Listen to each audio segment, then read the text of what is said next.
नमस्कार, ये आकाशवाणी पटना है। अब आप खालिद रशीद से प्रादेशिक समाचार सुनिए। पहले मुख्य समाचार। प्रदेश में गंगा और अन्य नदियों में उफान के कारण 12 जिलों में बाढ़ की स्थिति गंभीर। कई नए इलाकों में बाढ़ का पानी फैला, लगभग 13 लाख लोग प्रभावित। कृषि विभाग ने बाढ़ के कारण फसलों को हुए नुकसान पर किसानों को मुआवजा देने की घोषणा की। राज्य सरकार ने भूमि सर्वेक्षण और बंदोबस्ती अभियान में लोगों की सुविधा के लिए 3 महीने की छूट देने का निर्णय किया।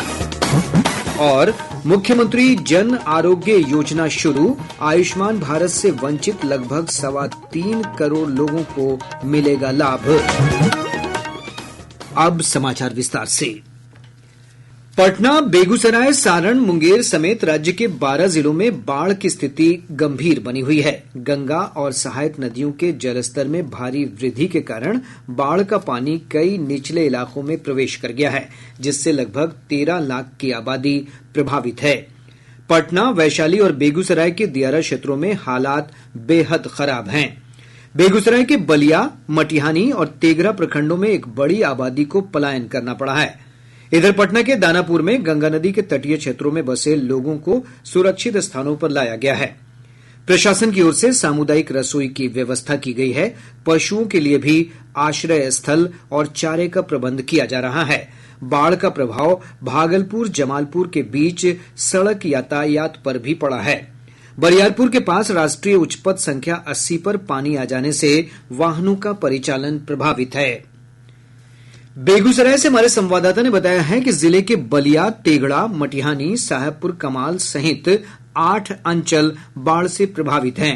जिला प्रशासन की ओर से राहत कार्य तेज कर दिया गया है।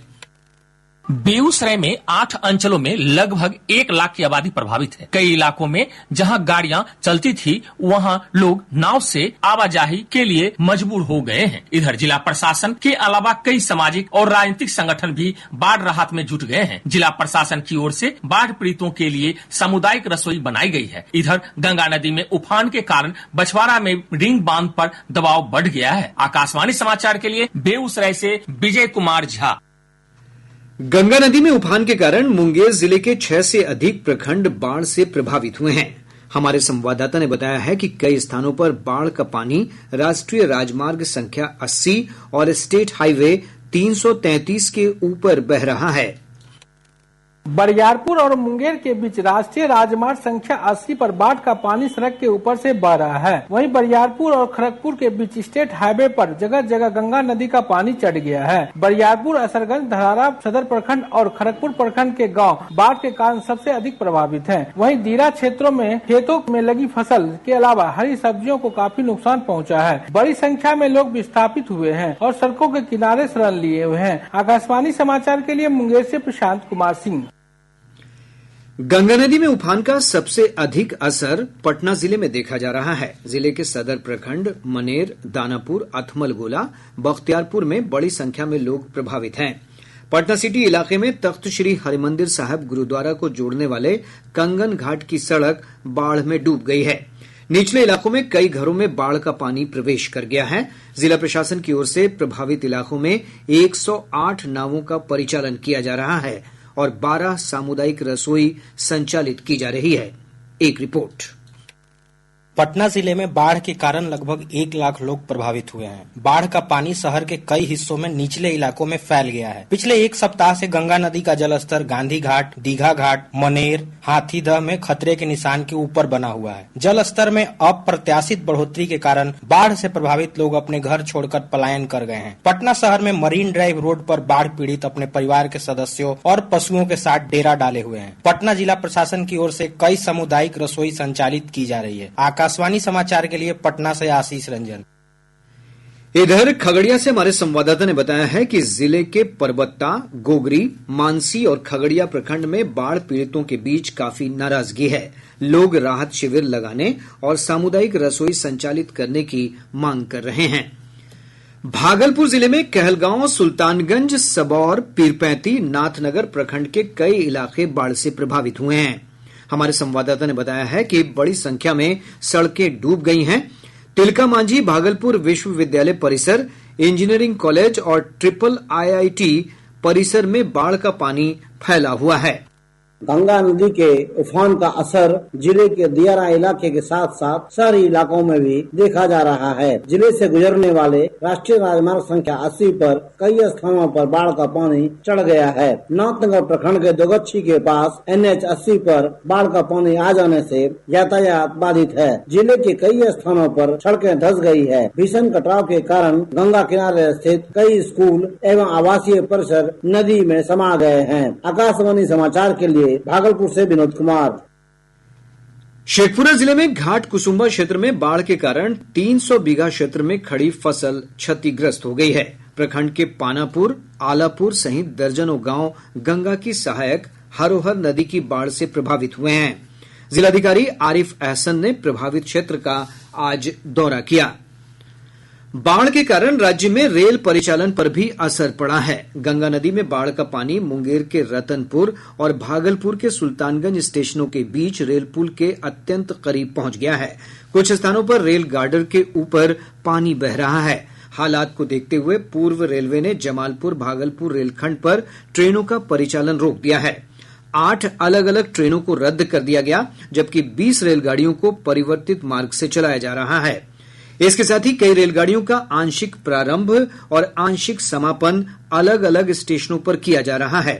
रेलवे अधिकारियों ने कहा है कि रेल पटरियों पर निगरानी बढ़ा दी गई है और कई स्थानों पर कटाव रोकने के लिए भी कार्य किए जा रहे हैं। मुंगेर विश्वविद्यालय प्रशासन ने मुंगेर, खगड़िया और लखीसराय जिलों में बाढ़ के कारण स्नातक पार्ट 1 परीक्षा और पार्ट 2 की परीक्षा को अगले आदेश तक रद्द कर दिया है। कृषि विभाग बाढ़ प्रभावित क्षेत्रों में किसानों को हर तरह की सहायता उपलब्ध कराएगा। पटना में समीक्षा बैठक के बाद विभाग के सचिव संजय कुमार अग्रवाल ने कहा कि पंचायतवार फसल क्षति का आकलन किया जाएगा। उन्होंने कहा कि इसके लिए जिला कृषि पदाधिकारी और अन्य अधिकारियों को निर्देश जारी कर दिए गए हैं। श्री अग्रवाल ने कहा कि किसानों को खेतों में जाकर फसल क्षति का आकलन कर उन्हें हर संभव सहायता दी जाएगी। उन्होंने कहा कि विभाग बाढ़ प्रभावित किसानों को अगली फसल लगाने के लिए भी सहायता देगा। मौसम विभाग ने अगले 24 घंटों के दौरान राज्य के कई हिस्सों में भारी बारिश को लेकर येलो अलर्ट जारी किया है। इस दौरान राज्य के दक्षिण मध्य और पूर्वी भागों में मेघ गर्जन के साथ तेज बारिश की आशंका है। वज्रपात की आशंका को देखते हुए इस अवधि में लोगों को सावधानी बरतने का परामर्श जारी किया गया है। राजस्व और भूमि सुधार मंत्री डॉक्टर दिलीप जायसवाल ने कहा है कि भूमि सर्वेक्षण और बंदोबस्ती अभियान में जिन लोगों के पास कागजात नहीं हैं, उन्हें 3 महीने का अतिरिक्त समय दिया जाएगा। सर्वे चलता रहेगा जब तक कि हम इसको समाप्त नहीं कर लेते। कुछ लोगों को दिक्कत हो रहा था, उनके पास कागजात नहीं थे, तो हमने वैसे रैयत के लिए अभी विभाग से विचार विमर्श किया है कि 3 महीना का समय देंगे कि वो आराम से, उनको अफरा तफरी नहीं हो, किसी तरह का परेशानी नहीं हो और वो आराम से उस कागजात को उपलब्ध करा लें। और जिनके पास कागजात है उनका सर्वे आज भी चल रहा है, कल भी चलता रहेगा। 10, 12, 15% लोग ऐसे हैं जिनको कागजात का दिक्कत हो रहा था, तो उतने से भी आबादी को कोई दिक्कत नहीं हो, सरकार इसके लिए चिंता कर रही है और उसको 3 महीने का समय हम देने जा रहे हैं। वहीं कांग्रेस के प्रदेश अध्यक्ष अखिलेश प्रसाद सिंह ने भूमि सर्वेक्षण को रोकने की मांग की है। उन्होंने कहा कि सर्वेक्षण से समाज में कलह और विवाद बढ़ रहा है। प्रादेशिक समाचार आप आकाशवाणी पटना से सुन रहे हैं। ताजा समाचारों के लिए आप हमारे एक्स हैंडल AIR_News_पटना पर जा सकते हैं। राज्य के गरीबों को मुख्यमंत्री जन आरोग्य योजना के तहत 5 लाख रुपए तक के मुफ्त इलाज की सुविधा दी जाएगी। आयुष्मान भारत योजना के 6 वर्ष पूरे होने की पूर्व संध्या पर स्वास्थ्य मंत्री मंगल पांडे ने आज पटना में मुख्यमंत्री जन आरोग्य योजना की शुरुआत करते हुए कहा कि योजना के तहत लगभग 58 लाख राशन कार्ड धारकों को इसका लाभ मिलेगा। जितने भी राशन कार्डधारी शेष 58 लाख परिवार बचा हुआ था, लगभग 3 से 3.25 करोड़ के बीच ये इंडिविजुअल्स हैं। ये सारे लोग, मतलब इस योजना के शुभारंभ होने के बाद अब बिहार में 1.79 करोड़ परिवार और लगभग 8.5 करोड़ इंडिविजुअल जो हैं वो इस आयुष्मान योजना से आच्छादित हो गए हैं और 5 लाख रुपया तक के इलाज के लिए अब उनको किसी की चिंता नहीं करनी होगी। भारत की सरकार और बिहार की सरकार इन गरीबों का इलाज कराने का काम करेगी। मुख्यमंत्री नीतीश कुमार ने केंद्र से सीतामढ़ी स्थित माता सीता की जन्मस्थली पुनौरा धाम के लिए सड़क और रेल संपर्क विकसित करने का आग्रह किया है। इस संबंध में मुख्यमंत्री ने प्रधानमंत्री को एक पत्र लिखा है। श्री कुमार ने अयोध्या में भव्य राम मंदिर के निर्माण और अयोध्या नगरी के विकास कार्यों के लिए प्रधानमंत्री को बधाई दी है। उन्होंने कहा है कि सीतामढ़ी के पुनौरा धाम का भी व्यापक धार्मिक महत्व है, इसलिए अयोध्या से सीतामढ़ी तक बन रहे राम जानकी मार्ग के निर्माण को शीघ्र पूर्ण कराने के लिए संबंधित मंत्रालय को निर्देशित किया जाए। मुख्यमंत्री ने अयोध्या से सीतामढ़ी के बीच वंदे भारत ट्रेन के परिचालन के लिए भी अनुरोध किया है। प्रधानमंत्री नरेंद्र मोदी रविवार 29 सितंबर को आकाशवाणी पर मन की बात कार्यक्रम में देश विदेश के लोगों के साथ अपने विचार साझा करेंगे। यह कार्यक्रम आकाशवाणी के अलावा दूरदर्शन समाचार और सूचना तथा प्रसारण मंत्रालय के YouTube चैनल पर भी दिन के 11 बजे प्रसारित किया जाएगा। लोग इस कार्यक्रम में शामिल होने के लिए अपने विचार टोल फ्री नंबर 1800-117800 पर साझा कर सकते हैं। केंद्रीय मंत्री गिरिराज सिंह ने कहा है कि वक्फ संशोधन विधेयक अत्यंत आवश्यक है। पटना में पत्रकारों से बातचीत करते हुए श्री सिंह ने कहा कि इस विधेयक का उद्देश्य वक्फ बोर्ड में गरीब महिलाओं और मुसलमानों के वंचित वर्गों को उचित प्रतिनिधित्व दिलाना है। वक्फ बोर्ड में कानून बने और कानून में गरीब मुसलमान महिला को पसमानदा को जगह मिले और वक्फ बोर्ड जमीन हड़पो आंदोलन न करे, क्योंकि जब लोग गए थे बंटवारे के समय वो जमीन हिंदुओं का था, उसको वक्फ बोर्ड ने जबरदस्ती ले लिया और कांग्रेस ने उसे कानूनन इतना अधिकार दे दिया जो खाता न बही जो बफ कहे वही सही।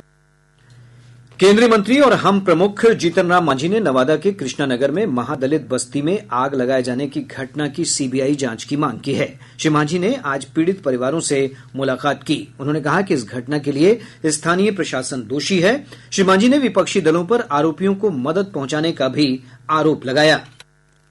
साथ दे रहे हैं तो हम मांग करते हैं कि इस घटना का सीबीआई जांच हो, क्योंकि एक घर का मामला नहीं है और एक जगह का मामला नहीं है। बिहार में प्रायः विधानसभा में भी हमने का काम किया है। प्रदेश में डेंगू के मामलों में लगातार बढ़ोतरी हो रही है। पिछले 24 घंटों के दौरान डेंगू के 140 नए मामलों की पुष्टि हुई है। पटना में 80 मरीज मिले हैं। राज्य में अब तक डेंगू के 2311 मामलों की पुष्टि हो चुकी है। और अब अंत में मुख्य समाचार एक बार फिर। प्रदेश में गंगा और अन्य नदियों में उफान के कारण 12 जिलों में बाढ़ की स्थिति गंभीर। कई नए इलाकों में बाढ़ का पानी फैला, लगभग 13 लाख लोग प्रभावित। कृषि विभाग ने बाढ़ के कारण फसलों को हुए नुकसान पर किसानों को मुआवजा देने की घोषणा की। राज्य सरकार ने भूमि सर्वेक्षण और बंदोबस्ती अभियान में लोगों की सुविधा के लिए 3 महीने की छूट देने का निर्णय किया। और मुख्यमंत्री जन आरोग्य योजना शुरू, आयुष्मान भारत से वंचित लगभग 3.25 करोड़ लोगों को मिलेगा लाभ। इसके साथ ही आकाशवाणी पटना से प्रसारित प्रादेशिक समाचार का ये अंक समाप्त हुआ।